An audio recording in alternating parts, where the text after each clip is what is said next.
రాష్ట్రంలో ఈ మహిళల మీద వైఎస్ఆర్సీపీ మహిళల మీద టార్గెట్ చేస్తుంది. మన గౌరవ ఉప ముఖ్యమంత్రి పీపీపీ గారు, పిఠాపురం పీఠాధిపతి పవన్ కళ్యాణ్ గారు ఎన్నికల్లో ఎంత గోల పెట్టారు, ఎంత గగ్గోలు పెట్టారన్న. 32,000 మంది అమ్మాయిలు మిస్సింగ్, 32,000 మంది అమ్మాయిలు మిస్సింగ్ అని చెప్పి ఎంత గగ్గోలు పెట్టారు.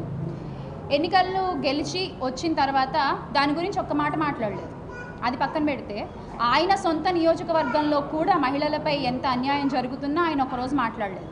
రాష్ట్రంలో ఏ మహిళకి ఇంత ఇబ్బంది కలిగినా, ఘోరంత ఇబ్బంది కలిగినా కొండంత అండగా ఉంటానని చెప్పిన ఆ పెద్ద మనిషి, ప్రశ్నించిన పెద్ద మనిషి ఈ రోజున గొంతు మెదపట్లేదు.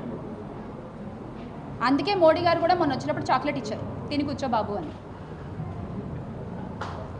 నిజంగా అంటే ఏ మహిళకి న్యాయం జరుగుతోంది? దళిత మహిళకి న్యాయం జరుగుతోంది, ఒక బీసీ మహిళకి న్యాయం జరుగుతోంది. అంతెందుకండి, మాజీ మంత్రిగా చేసినటువంటి మన విడుదల రజని గారిపైనే మొన్న అంత అసభ్యంగా సిఐ మాట్లాడితే, ప్రవర్తిస్తే దాని గురించి కూడా ఒక్కళ్ళు ఈ ప్రభుత్వం వాళ్ళు ఒక్కళ్ళు స్పందించలేదు.